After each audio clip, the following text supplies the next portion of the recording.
entender de que forma que a gente pode levar um alento, que a gente de que forma a gente pode ajudar, para que essa ajuda ela não chegue de uma forma invasiva, desrespeitando o espaço do outro. Eu sou estudante, aprendiz, como todos vocês, todos nós somos estudantes, aprendizes da palavra de Jesus. Meu nome é Kátia Maria, algumas pessoas já me conhecem um pouquinho ali da sala da secretaria, né? Uma janelinha pequena, e muitas vezes os irmãos chegam ali, a gente conversa, a gente troca ideia, a gente troca saberes, experiências. Depois dos estudos, né, a gente sempre tem um olhar diferente, cada um olha de forma diferente, entende de forma diferente, e a gente vai trocando. E hoje a sensação que eu estou é que essa janela ela ficou grande, grande, grande, ela se alargou. E aí o que eu vejo é como se fosse assim um jardim imenso, muitas flores. É essa sensação que eu estou tendo aqui, sabe? Então, é um prazer muito grande. Antes de nós entrarmos na proposta que eu trouxe, de nós refletirmos a respeito da renovação, eu preciso dar o meu testemunho, né? Um pouco mais de um ano eu cheguei a essa casa. Conhecia meus irmãos, meu irmão Edmilson já trabalhava aqui, minha irmã Priscila, minha irmã Lúcia. Bom, nós tivemos aquele ano da Covid, né? E meu docinho, eu chamo ele de docinho, viu, gente? O meu docinho, ele foi acometido pela Covid. E nós tivemos dias muito difíceis, né? Você precisa estar isolado, porque você precisa preservar as pessoas, né? Se cuidar e tudo mais. E aí ele foi desenrolando, a doença foi progredindo um pouco mais, os sintomas e tudo mais, até que a gente foi parar no hospital, ele com muita falta de ar, e ele ficou internado por alguns dias. E não foram dias fáceis. E nesse meio tempo, naqueles exames que é feito, né, a tomografia de controle, para ver como que o pulmão está, se ele está muito acometido, se ele está muito doente. E ali foi descoberto, ao acaso, entre aspas, né, uma massa grande, mediastino. E aquilo muito nos assustou, porque eles falaram, uma massa. A primeira coisa que a gente pensa é sempre no pior, né? E aí a gente ficou naquela... A gente se desesperou, a gente ficou com muito medo, mas, ao mesmo tempo, confiantes. Ele recebeu alta, nós fomos para casa, e ainda aquela massa era uma massa. E aí a gente começou a correr atrás, né, dos hospitais. A gente sabe que o nosso sistema ele é um pouco difícil, mas Deus é tão maravilhoso, e Ele foi enviando muitos anjos, de variadas formas. Os caminhos foram se abrindo, até que a gente chegou no hospital, e lá o médico conseguiu fazer o diagnóstico. Então, a massa tinha um nome, passou a ter um nome. Então, era a glândula tireoide, que havia crescido em uma proporção muito grande, e ela desceu para o mediastino. E aí, como que a gente vai fazer? O que vai fazer? Se vai operar, vai abrir o peito? Como que ele iria reagir com aquilo tudo? E assim nós fomos seguindo, fomos fazendo tudo o que estava ao nosso alcance, né? Sem desespero, confiantes, com medo sim, mas confiantes. Nesse meio tempo, uma irmã minha irmã Lúcia, ela falou assim, Kátia, por que você não vai lá na fraternidade João Batista e passa lá, conversa com eles, passa na sala de tratamento? E aí eu falei, olha, eu vou conversar com ele, porque ele é católico. O que ele conhecia do espiritismo era coisas, lembranças pequenas, porque a mãe dele, na época, frequentava uma casa, e ele ia, mas ele era criança, ia lá para brincar e tudo mais. Mas a gente se engana, né, porque as crianças, elas estão ali, mas elas estão com as antenas todas ligadas, e elas estão captando tudo. Em um determinado momento, lá na frente, elas vão verbalizar, de alguma forma. Então, quando eu fiz o convite, eu falei para ela, então eu vou fazer o convite para ele. E eu o convidei, conversei com ele, e ele aceitou. E nós viemos. E aí, quando a gente chega aqui, a gente se sente num abraço tão grande, é tanto carinho, calor, e a gente veio meio esbaforido, a gente não queria chegar atrasados e tal. Quando a gente chegou, a fraternidade estava fechada, e eu falei, meu Deus do céu, será que a gente está no dia certo? Nesse meio tempo, o seu Ernesto e Dona Maria chegam e nos recebem com um sorriso, sabe, aquela coisa de pai e mãe, e a gente entrou na casa, Dona Maria nos chamou para conversar e tal, e assim começou, né? Vamos direcionados aqui para a sala, que o tratamento ela já começa aqui, quando a gente chega aqui, né? E aí ele passou na sala de tratamento, como todos, né? A primeira vez, vão passar, ele passou. E desde então, daquele primeiro dia que aqui nós estivemos, o Dr. Fritz e toda a sua equipe abraçou a causa do meu docinho. E ali começou o tratamento. E é um negócio assim tão maravilhoso, e nós fomos assim muito disciplinados, né?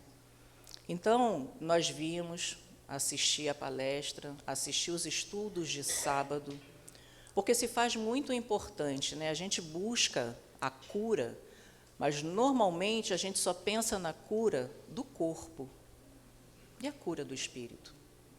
Se o nosso corpo é reflexo do que tem, do que está no nosso espírito, então é importante que a gente trate das duas coisas. Então, nós vínhamos, assistíamos aos estudos de sábado, de terça-feira, e passávamos aqui nos retornos e fazendo o tratamento em casa. Quando estava próximo da cirurgia marcada, nós ficamos muito apreensivos, porque o hospital precisava da avaliação da chefia, de dizer assim, é possível fazer essa cirurgia aqui? Vai fazer só um cortezinho aqui no pescoço, ou vai precisar abrir o peito, como se faz numa operação de coração? E, graças a Deus, o médico, quando viu tudo, ele falou, não. Ele passou uma segurança, não, dá para ser feito aqui sim. Eu falei, ai meu Deus, graças a Deus, porque foi um hospital onde com certeza a espiritualidade nos guiou e é onde nós fomos acolhidos, da porta até por todos os funcionários, e causa às vezes um pouco de estranhamento, porque o nosso sistema de saúde público, ele tem algumas complicações, né? E quando a gente é recebido assim, é tão bom, isso já acalma o coração. Bom, passamos aqui, foi marcada a cirurgia, o doutor Fritz, olha, falou para ele, eu estarei lá, no dia da sua cirurgia.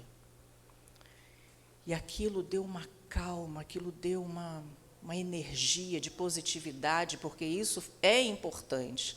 A gente manter os pés no chão, é uma fé lúcida, é uma fé coerente, e ela enche a gente, enche o peito de esperança, né? Aquilo me deu e para ele também, deu assim uma coisa tão gostosa no peito. E ele passou pela cirurgia, graças a Deus, ele fez a cirurgia agora em fevereiro, graças a Deus correu tudo bem. No dia seguinte, o médico foi lá conversar com ele, saber como ele estava, inclusive o médico estava meio apreensivo em querer saber como ele reagiu à cirurgia, porque foi muito complicada. Então, quando o médico entrou e que o viu sentado, ele já tinha feito a refeição, ele já tinha tomado banho, ele estava ótimo. E aí ele chega para ele e fala assim: Aureliano, você tem alguma religião? Mas independente de religião, você acredita em Deus? E meu esposo é um homem de muita fé. Ele sim, acredito em Deus. Então eu vou te dizer uma coisa, essa cirurgia foi uma das mais complicadas que a equipe teve. A sua cirurgia foi complicadíssima, foi muito difícil. E eu tenho certeza que nem você e nem nós, enquanto equipe, estávamos sozinhos. Então, agradeça a Deus, porque Ele foi maravilhoso. Nós não estávamos sozinhos. Para mim, isso foi o relato depois do meu esposo me deu, né? Que a visita foi de manhã e a visita da familiar à tarde. Para mim, aquilo foi a assinatura do Dr. Fritz. Então, isso dá uma alegria tão grande, tão grande. E por que eu estou contando tudo isso? Porque isso tem tudo a ver com o tema que eu quis trazer para a gente refletir, que é a respeito da renovação. Depois de tudo isso que aconteceu e várias outras histórias, eventos que eu tive, né, na minha família, depois que a gente passa por todo o furacão, né, a gente fala, né, depois da tempestade a bonança, é a hora que a gente vai entender o que aconteceu de fato. E aí eu fiquei pensando, meu Deus do céu, de que forma eu posso te agradecer, Senhor, por toda essa benesse? Será que eu tenho só que fazer uma oração, com todo o meu fervor, com todo o meu amor e agradecer? E voltar ao ponto morto? Eu não dirijo não, gente. Não tenho carteira, não sei dirigir. Mas não tem aquela coisa do carro, que você, ao ponto morto, né, que o carro fica ligado, mas você fica parado. A sensação que eu tenho é que, assim, às vezes a gente passa por algumas tribulações na vida, algumas situações, e naquele meio daquele desespero, do medo que a gente sente, a primeira coisa que a gente recorre é a Deus. É a hora que a gente se aproxima dele. Sendo que Jesus, o seu Filho, tão amado, nosso irmão maior, mais velho, ele está sempre batendo a nossa porta, de alguma forma.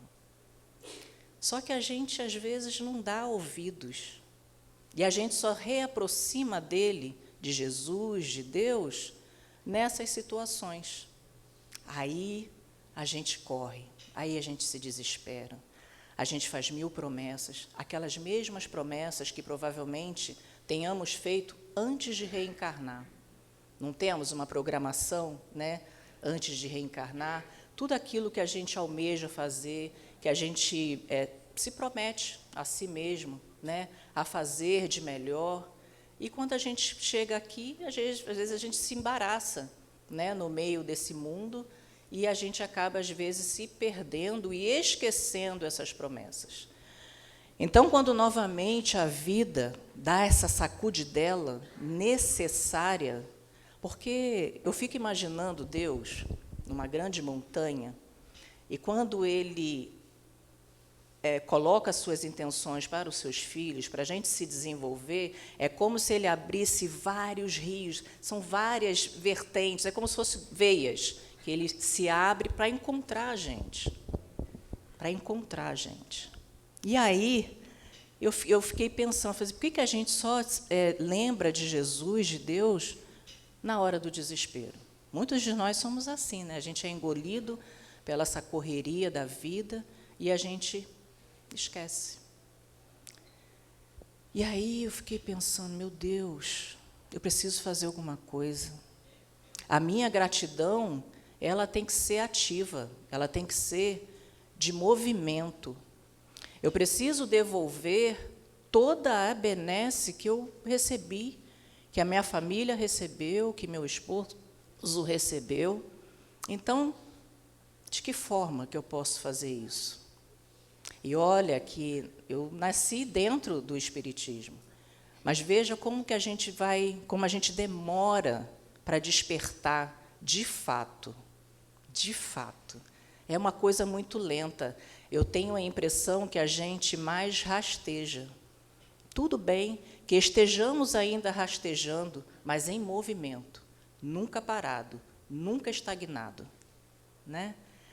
Então, é gratidão ativa.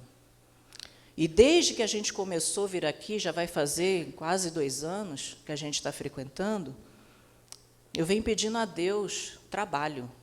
Como eu disse no início, trabalho. O que eu posso fazer, meu Deus? E se a gente buscar, a gente encontra. E aí surgiu a oportunidade, né, de me convidarem para vir aqui, para dividir com vocês a experiência minha do dia a dia. Porque, como eu disse anteriormente, somos estudantes, somos aprendizes. O que eu estou fazendo aqui, nesse momento, é a mesma coisa que eu faço dentro da minha casa. Sozinha, e outras vezes com meu esposo, porque ele trabalha. Quando ele está ausente, eu faço assim mesmo. Aquelas orientações que a gente recebe nos estudos de sábado, é justamente para a gente entender que, mais do que a cura do corpo, a gente tem que buscar a cura da alma. Porque o corpo ele vai refletir aquilo de melhor que a gente cultivar dentro do nosso espírito. E é fácil? Não é fácil. Primeiro porque a gente tem que se desnudar para nós mesmos. E a gente tem essa dificuldade até, né, de se desnudar para nós mesmos.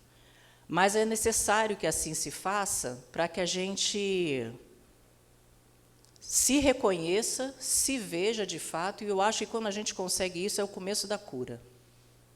É o começo da cura. Então, senti essa necessidade de dividir isso com vocês, porque quando a gente sobe aqui nesse tablado, é só para poder ter uma visão melhor de vocês para a gente, né? Porque se fica, às vezes, aqui embaixo, quem está lá atrás não consegue nos visualizar. E, às vezes, dá a impressão que o escutar ele fica mais ampliado quando a gente consegue ver. Então, por isso aqui mais alto. Somente por isso. Quem vem aqui em cima é doente, porque aqui é um hospital-escola, então somos todos doentes. Se estamos aqui é porque a gente está buscando a cura, né? Então, somos todos aprendizes. Né? Então, essa altura é só para poder ter essa facilidade, nada mais. Né? Bom, e aí, falando da gratidão ativa, tem tudo a ver com a renovação. Né? Porque quando a gente passa pelas tribulações da vida, pela sacudidela, porque a vida vai dando os sinais, os nossos anjos da guarda vai dando sinais, né? E, às vezes, a gente faz ouvidos moucos, porque, vou ter que fazer isso, vou ter que fazer aquilo, vou ter que mudar isso, fazer ajustes, e que, às vezes, a gente não está disposto. Mas, como Deus não nos abandona, a gente não está sozinho nunca, Ele fala assim, eu não desisto de você. Você pode até desistir de mim, mas eu não desisto de você. E Ele vai encontrar caminhos, através dos anjos que a gente vai encontrando por aí, e vai dar a sacudidela necessária, que é para a gente parar. Aí Ele obriga a gente a parar. E, muitas das vezes, a gente para em cima de um leito de hospital. E aí, quando o corpo da gente começa a mostrar algumas coisas, aí você fica, puxa vida, por que eu não fiz assim? Por que eu não fiz assado? Não é assim? A gente age desse jeito, não é? A gente vai deixando as coisas passarem. Então, que a gente se mantenha atentos a isso. Né? E aí, como eu estava dizendo, o agradecer vai ser só se ajoelhar e agradecer a Deus, fazer uma oração e parar por ali? Não, vamos sair desse estado né, do carro, né, ali morto, e vamos caminhar, vamos buscar compartilhar com os que estão no caminho com a gente as nossas experiências, buscar Deus. Quando a gente vem aqui para aprender nos estudos de sábado e nos de terça-feira, é para a gente reverberar tudo aquilo que a gente aprende. Às vezes a gente não sabe como que vai ajudar um irmão, aquele que passa por nós, e às vezes é um olhar, é um aperto de mão, o silêncio. Às vezes é o silêncio, é só de você estar ali perto, você já está auxiliando. Uma oração, né?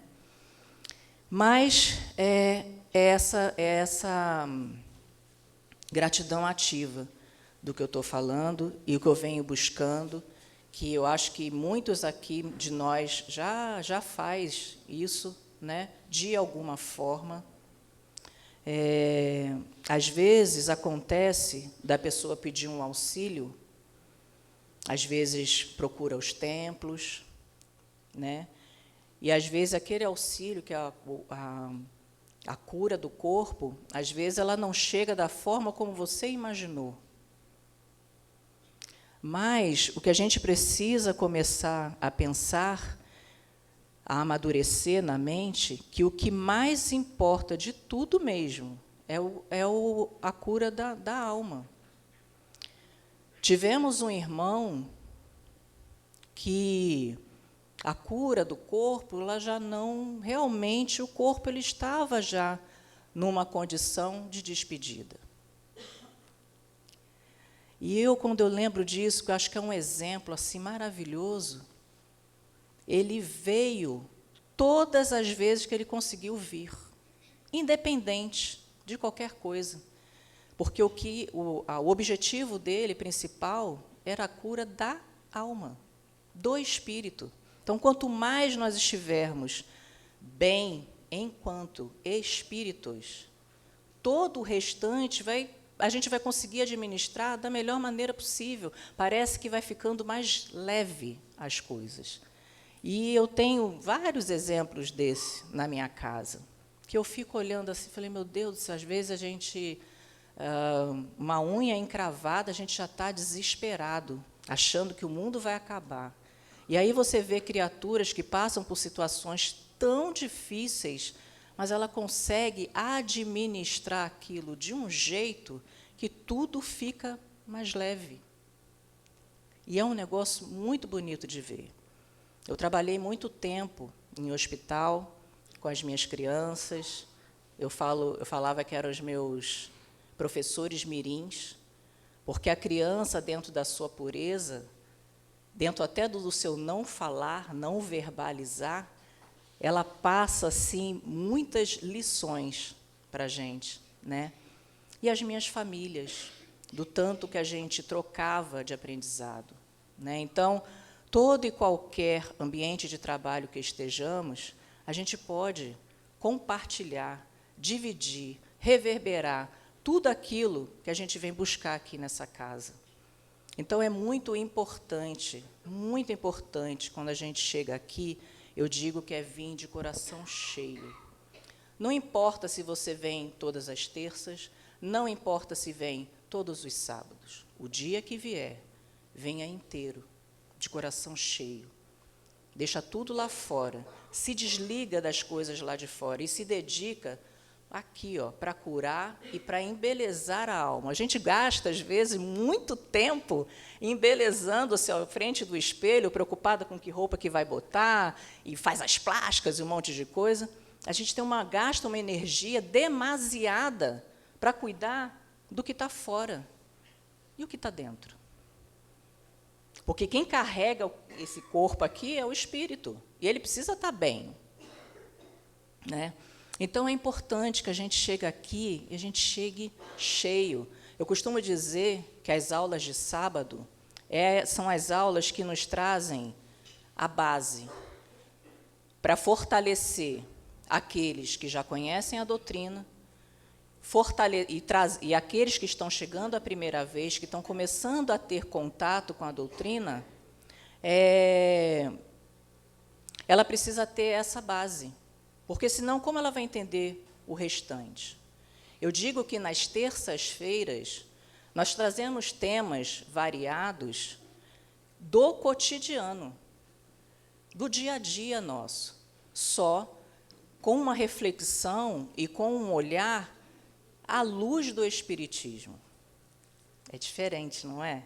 Então, se a gente tem a base, fica mais fácil, quando chega às terças-feiras, com os temas que é trazido para ser refletido com todos vocês, a gente fica mais fácil, porque a gente traz os exemplos para o nosso cotidiano. O que eu estou fazendo aqui hoje é exatamente o que eu faço dentro da minha casa. Então, toda semana, às segundas-feiras, às 20 horas, eu faço, junto com meu esposo, o culto do Evangelho de Jesus Cristo no lar. Ele estando em casa ou não. Como eu falei, ele trabalha, então tem dias que ele não está em casa, ele trabalha à noite. Eu faço.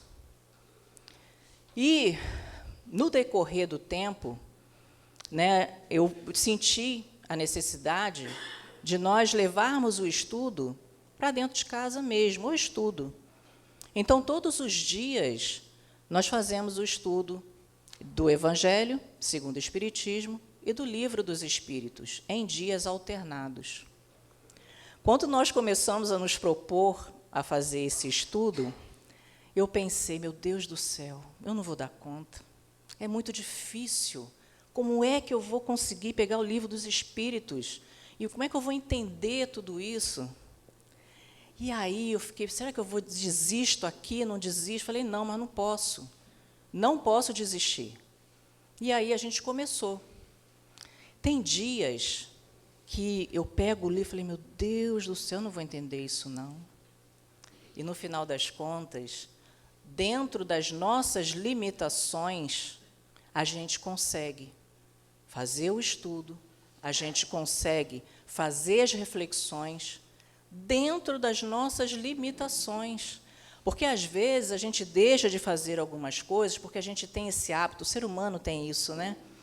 De comparações. A gente vai se comparando. Pô, mas fulano sabe fazer, eu não vou saber fazer. A gente tem que começar. A gente tem que treinar. E fazendo, e fazendo, e fazendo, a espiritualidade, vendo a sua boa vontade, ela vai te auxiliando.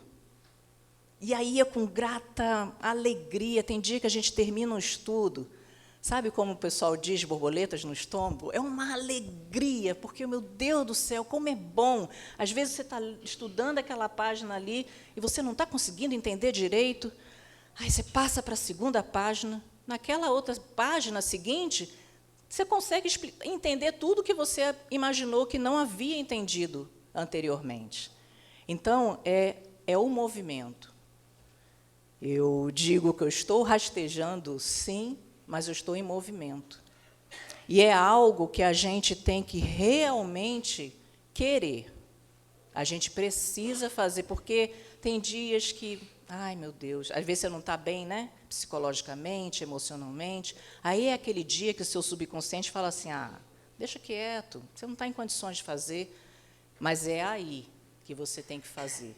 É aí que você tem que parar aquele tempo que você vai fazer embelezar a sua alma, que é um momento de embelezamento da alma. A gente, como eu disse anteriormente, a gente gasta muito tempo cuidando do corpo, da beleza do corpo, está bem vestido, se está maquiado, se está isso, se está aquilo, mas é a beleza da alma.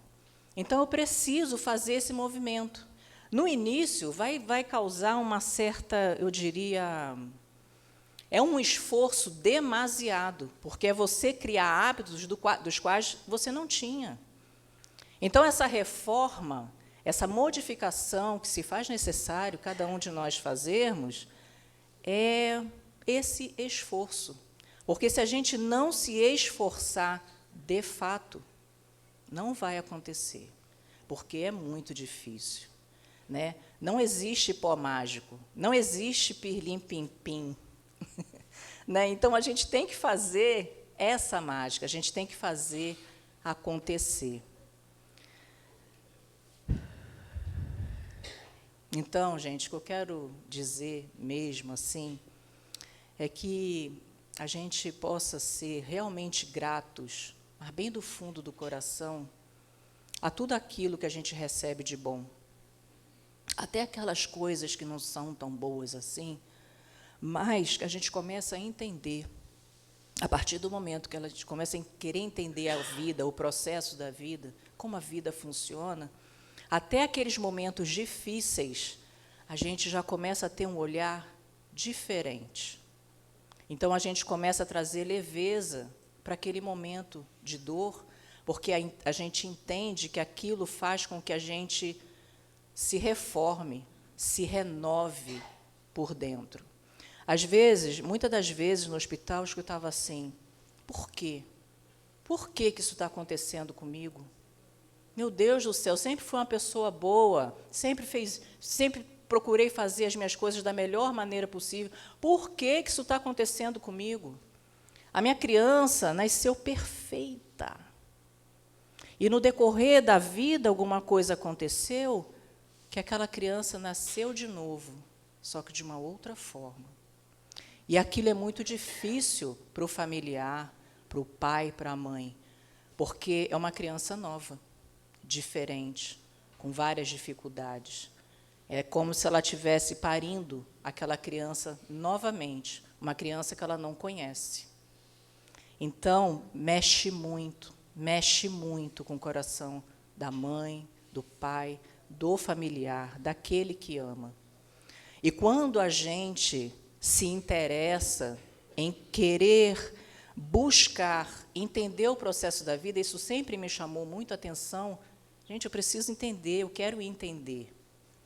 E aí é que eu digo que nessas horas, com um pouquinho de que a gente vem buscando, de que cada um de nós vai buscando estudar, independentemente da religião que professe, mas você ter uma palavra que acalma, que acalenta o coração, é você estar reverberando tudo aquilo que você está aprendendo. Porque o que nós estamos buscando aqui aprender, para a gente se fortalecer enquanto espírito e ter condições de passar por tudo que é preciso passar na vida para o nosso crescimento, a gente não pode guardar no baú. Então, a gente vem aqui, a gente aprende e tal, e vai guardar esse conhecimento? Então, são as formas que a vida faz com que... Porque todo mundo que está aqui foi chamado de algum jeito. Ninguém chegou aqui à toa, ao acaso, né? E eu, Kátia, eu digo que essa aqui é a minha casa. A casa que eu preciso cuidar, que eu preciso devolver toda essa energia boa que eu recebo aqui, as curas que eu recebo no sutil. Porque quando a gente fala de cura, é sempre das grandes coisas. Mas a gente é curado de pouquinho em pouquinho. A gente começa a aprender a olhar para o nosso próximo de uma forma diferente. E a gente está frequentando a Fraternidade Espírita João Batista, a gente vai virar santo de jeito nenhum. Quem dera. De jeito nenhum. Né? Mas a gente já é tocado na responsabilidade que a gente tem conosco e com todos aqueles que nos cercam. Então, aquilo que nos acontece de ruim, né, de negativo, é para a gente despertar, é a sacudidela da vida, e a gente tem que pôr atenção nisso. Como eu disse anteriormente, a gente se desespera, aí a gente busca Deus, a gente busca Jesus, a gente recebe como que eu vou dizer? A gente recebe a benesse, né? A gente recebe a cura, e depois as coisas vão voltando devagarinho, devagarinho, aquelas promessas que a gente fez, a gente vai caindo no esquecimento, e, como eu disse, a gente volta para o estado do carro lá, né? Ponto morto. Queimando gasolina, queimando o tempo passando, e... Então, a tendência que a gente tem, depois que a gente passa pelas tribulações, é a gente voltar para esse estado novamente. As coisas vão se acomodando de um tal jeito que a gente esquece. Esquece as promessas que foram feitas. Porque, no momento de dor, a gente sabe aonde a gente precisa buscar melhorar. É ou não é? A gente sabe disso, né? Então, a gente vai deixando de lado. Vai deixando de lado. E, assim, vamos aproveitar o momento em que Jesus, como sempre, fazendo esse chamado, através de variadas formas, através dos anjos que chegam até nós. Às vezes, a gente está numa situação, que às vezes você está trocando ideia com uma pessoa que você nunca viu na vida. Uma frase, uma palavra, é como se ela abrisse uma janela na sua vida. E, às vezes, ali você está resgatando alguém sem nem mesmo saber. Né? Então, que a gente não busque a Jesus, que a gente não busque a Deus, aos templos, somente nesses momentos, não. Né? Aqui tem uma parte que eu acho bem bacana, que fala assim: ante os conflitos mentais com que somos defrontados, habituamo-nos a falar em desobsessão, liberação, cura espiritual, sedação, socorro magnético, e, efetivamente, é impossível negar o valor dessas formas de auxílio, que é o que eu acabei de dizer anteriormente. Quando a gente se encontra no desespero, primeira coisa, a gente se aproxima de Jesus, vai procurar uma igreja, vai procurar o templo espírita, a gente quer resolver aquela situação. Aí fala assim: cabe-nos, porém, reconhecer que a renovação íntima é o fator básico de todo o reequilíbrio nesse sentido, que é o que eu estava dizendo anteriormente. Né? A gente tem todas essas formas de encontrar a cura, né? De buscar a cura, mas a gente não pode esquecer que a cura começa aqui dentro. A farmácia, eu diria que os remédios e o veneno estão dentro de nós. Vai se tornar veneno à medida de que forma você vai utilizar isso. E remédio é a mesma coisa. Então, a cura está dentro de nós. Compreendamos que atuar no rendimento do bem de todos, proteger a luz da instrução sobre os labirintos da ignorância, efetuar o próprio labirinto, promover iniciativas de solidariedade, praticar a abnegação e realizar o melhor que possamos fazer de nós, onde estejamos, são alguns dos programas de ação que a todos nos compete. Por isso mesmo, todos aqueles companheiros da humanidade que não mais desejam zelar pela própria apresentação, que não se interessam em aprender uma nova lição, em que não se interessa em aperfeiçoar-se na profissão, acentuar os estudos para melhor discernir com mais segurança, acompanhar o progresso, aprimorar expressões e maneiras. Quando se fala em aprimorar expressões e maneiras, eu me reporto ao livro, não sei se alguém aqui conhece, o livro Sinal Verde, de André Luiz, que, inclusive, é um dos livros que a gente utiliza em casa para estudar. E ali é muito interessante que, nesse livro, André Luiz ele traz a base da educação. Quando eu olho assim, tem algumas coisas que ele fala, eu falei, meu Deus do céu, mas isso aí é educação que a gente deveria aprender em casa. É a mesma coisa, e aí eu novamente me reporto, das aulas de sábado, que são as bases primordiais para a gente entender as reflexões que são trazidas nos dias de terça-feira, porque são questões do dia a dia. E é muito interessante esse livro. Quem tiver oportunidade, tem hora assim que eu falo assim, mas André Luiz, pelo amor de Deus, mas são educação primária. Né? Então, tudo tem a base. Ler um livro recente, recomeçar um empreendimento que o fracasso esmagou. Sofrer complicações em favor dos amigos. Quando se fala assim, é na questão da renúncia. Né? A gente renuncia por amor ao nosso, aquele que a gente ama, aquele quem a gente tem apreço. É aquela renúncia escolhida, ela não traz sofrimento. Então, você renuncia a favor do outro, mesmo que aquilo, de alguma forma, te traga algum desconforto, mas ela é escolhida. E, se é escolhida, você está se doando para o outro de coração, né? Todos aqueles, enfim, que desistiram de qualquer transformação na própria senda, renunciando no dever de melhorar-se mais e sempre, se fazem menos permeáveis. E aí eu acho fantástico isso aqui, quando ele fala, torna-se menos permeáveis ao apoio curativo ou libertador, seja com a intervenção da ciência ou com o amparo da religião. Então, independentemente de qualquer coisa, nós somos abraçados, mesmo quando a gente não faz a parte que não nos cabe fazer.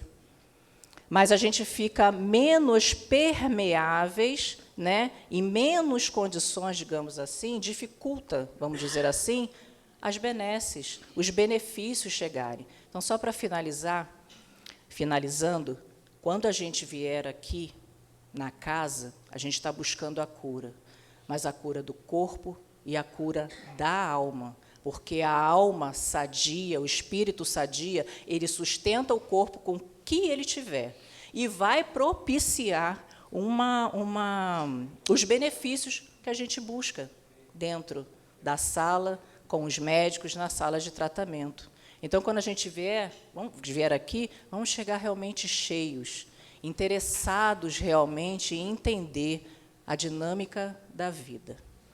Eu quero agradecer muito essa oportunidade. É uma conversa que normalmente eu tenho na minha janelinha, lá da secretaria, e que hoje eu tive a oportunidade dessa janela ser ampliada e de ter assim, um monte de flores na minha frente, e eu muito, muito agradeço pela oportunidade. Que a paz se faça no coração de cada um de nós. Muito obrigada.